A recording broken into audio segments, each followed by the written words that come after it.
What's up, everybody? We are here for our weekly manifestation oracle message. Just going to take a look ahead to see what we need to know about how we should apply our attention and energy to our goals. We do have our eclipse, ending our eclipse portal on, let's see, it's going to happen Thursday. It looks like it is in Aquarius. And it's going to be 9:18 p.m. Pacific time, so that'll be 11:18 Central. So partial lunar eclipse. And that'll take us out of this eclipse portal. So, I think that if you combine the energies of Leo and Aquarius, it is bold, courageous acts, standing up for the underdog, thinking in terms of the greater humanity and the collective, and also having the boldness to step out on your own and do something unique and something individualistic to you that maybe other people may not understand, but you're feeling more confident about it. Think about the song, I did it my way. That energy. I hope you've been shedding and letting go and releasing so that you don't have to be thinking about those things for the next 6 months, and you can just be growing the seeds of your heart that are planted currently. So let's take a look. I wish I had more energy today. I need to film some TikTok videos, growing a new account there. And I just feel sad because Dolly Parton died today. And she's like the matriarch of Tennessee. She's a genuinely angelic person, and it's hard to see somebody go during times like these. Every time she was on camera, she would offer so much comfort and hope and clarity and wisdom, kindness. She did so many things in her life for others and never turned into a diva or an egotistical monster or a greedy person. She never sold out. She never tried to do whatever it took to stay relevant. She was just genuine and real and honest and good. I hope that all of us can be more like Dolly. All right, what do we need to know for the week to come? All right, oh my gosh, the Queen of the Light. She's back. She is back. Illumination, enlightenment, and celebration. Something good is coming from this eclipse portal, even if you can't see it yet. Even if you feel like you have hit just rock bottom and your tank is empty and you just have nothing left to give, summon the strength, because this can be a truly miraculous and transformative time. We're also in the month of Elul, and this is the month where we prepare ourselves for Rosh Hashanah, which is not only the birthday of all the souls of mankind, but it's the day of the year, or the time period of the year. It goes over the course of 10 days, where our souls, go into the spiritual courtroom, and we're evaluated, and we are given the verdict on what our destiny is going to look like for the year to come. So oh my gosh, I just looked at the bottom of the deck, and it's the freaking Rainbow Prince, which was also our card from last week. Are we getting the same cards as last week? This is crazy. Hawk Prince, guys. This guy has been with us every step of the way lately. Spirit communication and paying attention. Queen of the Light. Something is becoming illuminated. We are having not only breakthroughs and clarity about how we're approaching our material life, our physical life, our mundane, our processes in executing our goals, but there's something some revelation happening on the inside that is creating the way, that is clearing the way for that clarity to come in our conscious mind as well. So some deep change on the inside is happening, and Spirit is trying to support us in this by sending us signs, synchronicities, dreams. I had a dream recently that I met my great nephew who's on the way, and I think that he's going to be born at the end of the week. And in the dream, his name was Ezekiel. And before your dreams apply to anyone else, they're also about you. And my mom was like, you should look up the name Ezekiel to see what it means in Hebrew. And it means God strengthens. And so all the signs, all the communication are trying to help you stay strong, to push through this tribulation, these tests, and launch you into your next level of fulfillment, of potential, of inner peace, of joy, of love and companionship and grace. We have the Lady of the Mirror, reflection and non-judgment. This is exactly what Teshuvah is all about. It is about reflecting on who we've been this past year and who we might have been up until now. And looking on that with honest, open eyes, no illusions, no delusions, no buffer, but looking at it honestly so that we can let ourselves be galvanized enough to want change. You know, if there's a certain thing in your life lately that you've been feeling like, oh my gosh, this is such a curse, it's only there to try to be the pressure that is going to push you into evolution, right? If it's, you know, a certain situation that is just never letting up, and it feels like you are being, like it feels like a negative force against you, then that might be pushing you to realize your self-worth and reach for more for yourself, reach for transformation. I was just watching a video today, a clip of Oprah talking to somebody, Kiki, her podcast, and they were talking about, Oprah was like, you know, everyone's a mirror for you, and it's not necessarily showing you what you are, but sometimes they're showing you what you're putting up with. And if you are in an abusive situation or an abusive relationship, then it's not that the person's off the hook that's being abusive. They're going to have to stand and answer for their own behavior, but that's on you for staying in it. And I've been that person too before. And when I saw, you know, that I was confused, you know, I was like, am I supposed to stand by this person and, you know, hope for transformation? Is this a situation where I leave? You know, is leaving giving up? Like, you know, sometimes it's not clear.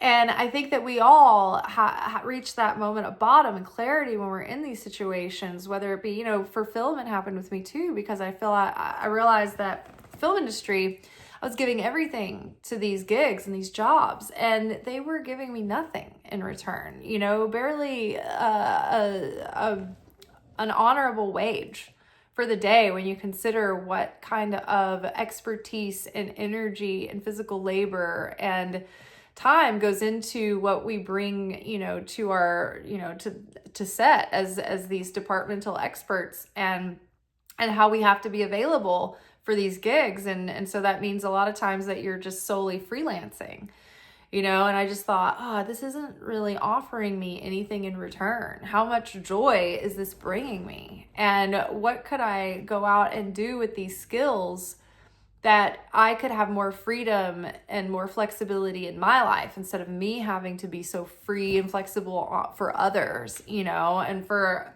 something that really didn't add up to a lot at the end of the day.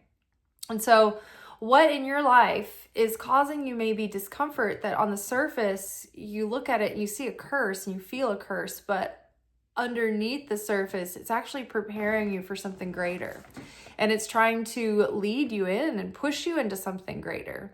You know, when you watch those nature documentaries, like the physical world is cruel and harsh and unforgiving and ferocious. But it is that pressure that evolves each species that ends up surviving. And so, you know, even these times of pressure, things that we consider curses, in a spiritual sense, they're working on our behalf.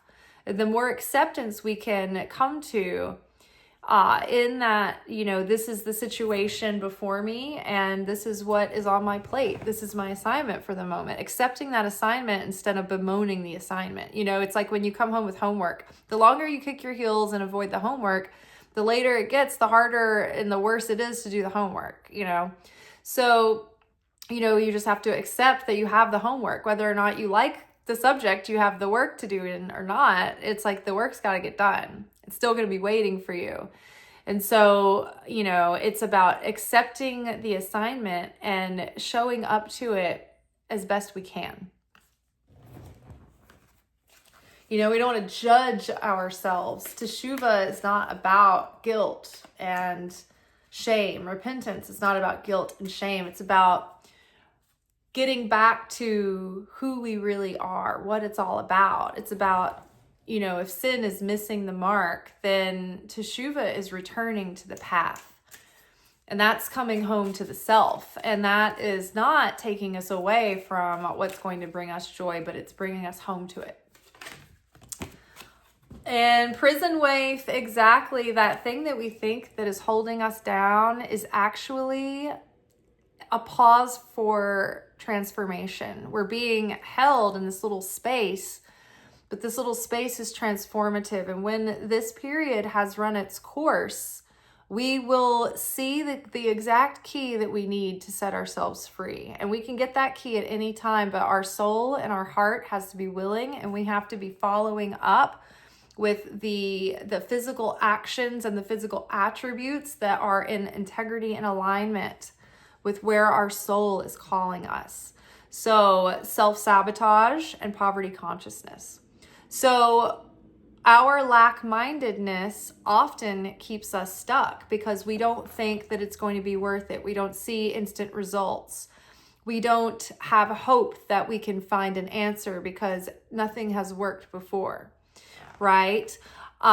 Self-sabotage. So many times we get this close to breaking through and breaking free, and then our old habits or what our nervous system is used to will find ways to work with our subconscious in cahoots with our subconscious to lead us into these sabotaging situations or behaviors that keep us going into unfamiliar territory. And that unfamiliar territory might be the vast vistas of expansion in our life, but our nervous system isn't used to that. And so it wants to stay familiar. It wants to stay with what it knows how to navigate. And our subconscious, there's all kinds of characters, you know, playing on our subconscious to keep us in a familiar, safe place. Our ego, the wounded inner child, but we're trying to heal that inner child so that our healed inner child can come out and express itself safely,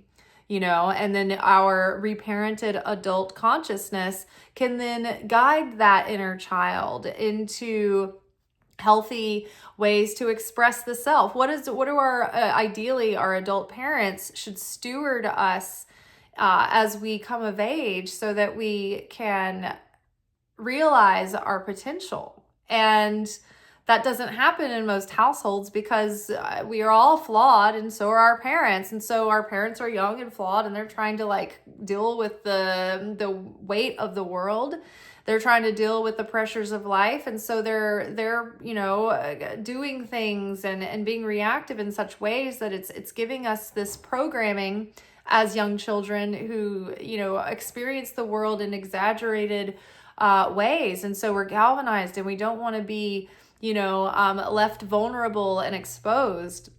So we shrink and we hide those parts of ourselves so we can survive, or in our perception survive. But those things are implanted, and they're sort of on a locked loop, on a locked groove, like a record that's just skipping, and it keeps playing that same thing over and over and over again. So what is it that over and over and over, time and time again, is a sabotage for you?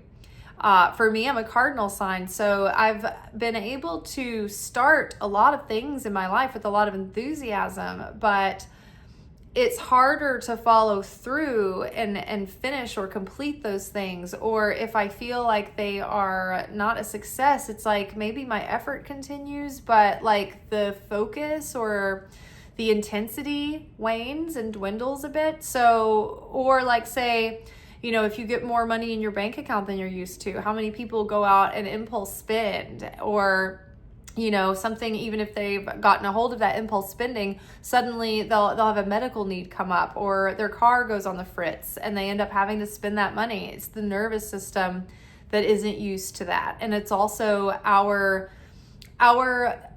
perception of our self-worth. However healthy that is, it's going to work with your nervous system and in cahoots with the ego, inner child, subconscious defense mechanisms. They're all on this little villainous team and they're kind of working against your higher self. And so it's like we have to reform these parts of ourselves without judgment, but they just feel like they have had it rough. And they've been left out in the cold, and they're not trusting, they're wary, and so they're trying as hard as they can to scrap by, and we just have to make those parts of ourselves feel included and loved and appreciated and accepted and protected. And we have to slowly but surely convince ourselves through repetition that we are secure and that it is safe to be seen and to expand and to be heard. And there are ways that you can help heal your nervous system through like deep meditation and different, you know, forms of like that kind of like I can't think of the word right now. But there's ways, binaural beats, things like that, to get in there and give yourself subliminal suggestion through meditation and different ways. But if you can get access to your subconscious and reprogram it from there, that it's safe to expand beyond what it's used to, right? Sometimes that is when you get yourself into your open subconscious is an impressionable. That's when you want to put in visions of, you know, what you want to see grow, thinking thoughts in ways of living that experience as if you're already in it and comfortable. You know, it's old news. It's not even exciting and different and anymore. It's old hat. It's a worn in pair of shoes. You're used to it. This is part of your life. You know, listening to music that gets you excited and it gets you in the spirit and in the emotion of what you're trying to achieve is very helpful. It's like a magical spiritual power, a mystical power to invoke the emotion when you want to manifest. So whatever that emotion is for you, if you can get in that state while you're taking these positive actions and you're having, you know, these visualizations on top of it as well.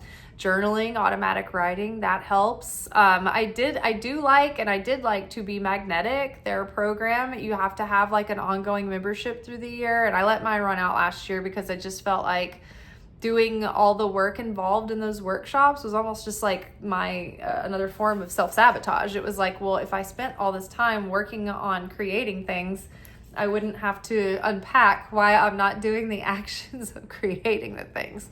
But I did do a lot of work in those workshops even to get to that point. So I do miss the DIs, which are the deep imaginings, and they're the meditations that are paired with these like binaural beats and things. So they have programmed them to be, you know, influential in your subconscious, but you know, everybody has different things that work for them.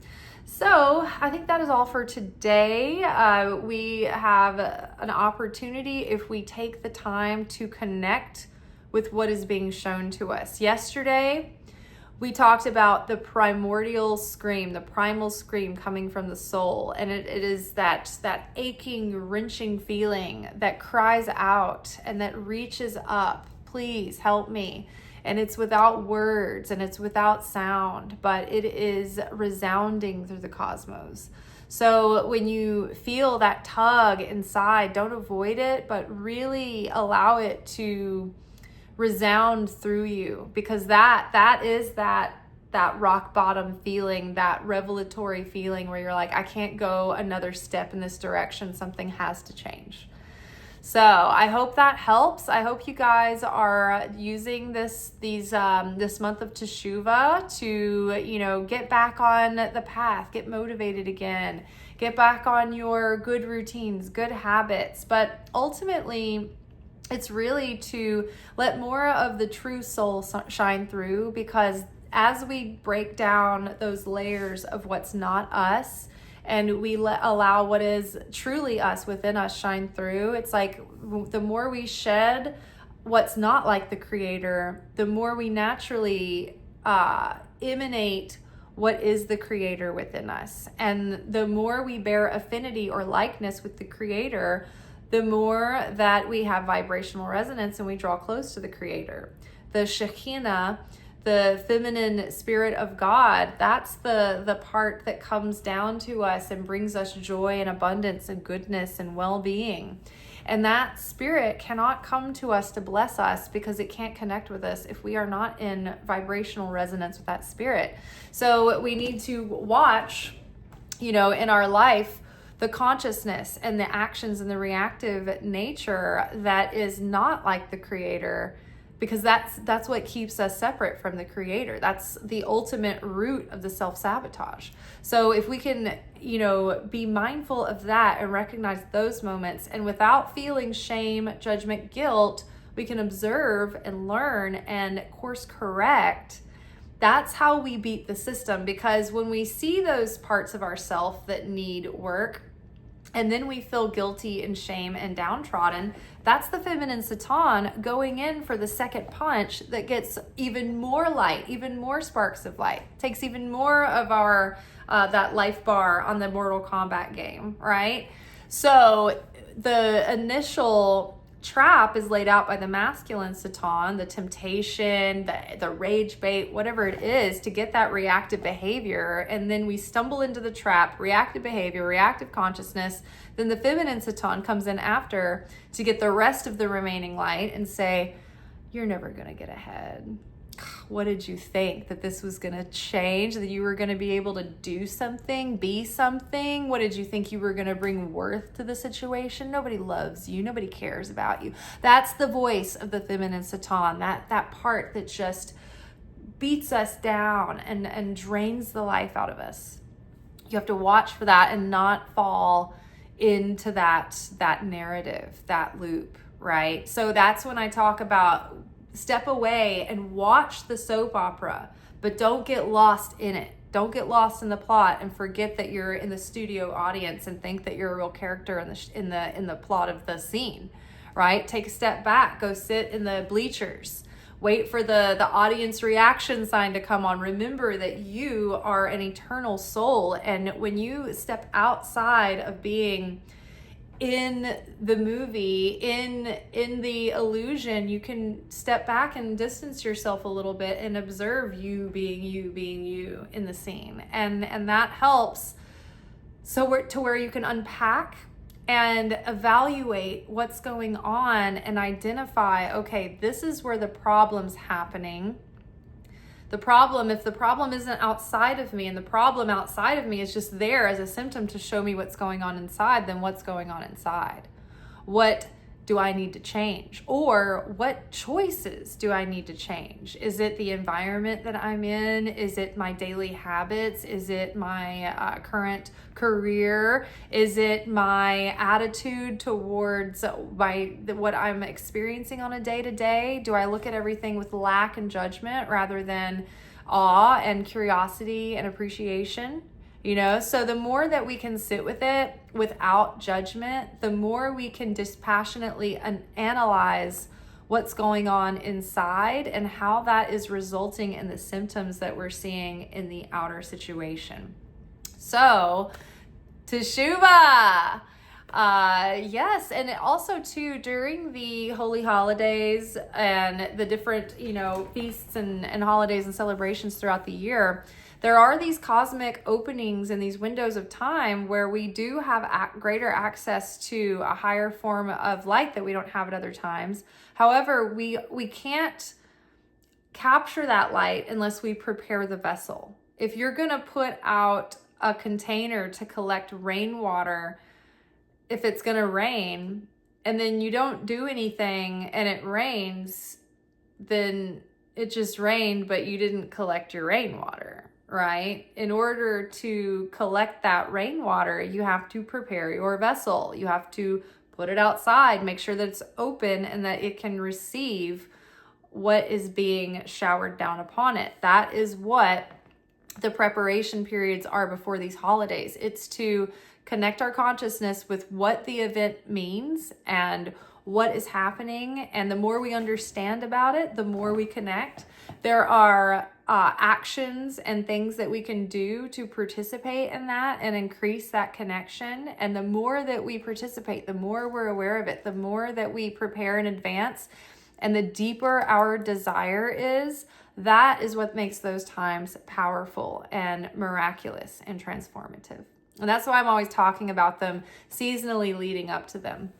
All right. And that's what's so amazing, is that we have so many opportunities throughout the year to have these special connections. And I love that quarterly, there's something that keeps us on track, that keeps us looking inside and growing and expanding, and something that, gives us something to aim for.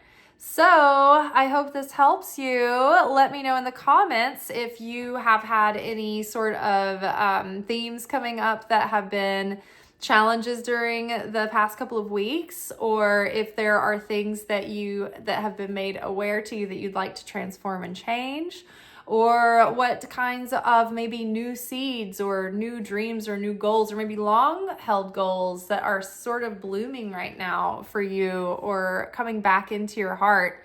What's going on for you? What are the things that you want to see grow? And maybe what are the things that you feel like you're challenged with right now? All right, let me know in the comments and like this video. And if you're not subscribed, subscribe to the channel. It's free. You can always unsubscribe later, but give it a shot. All right, ciao.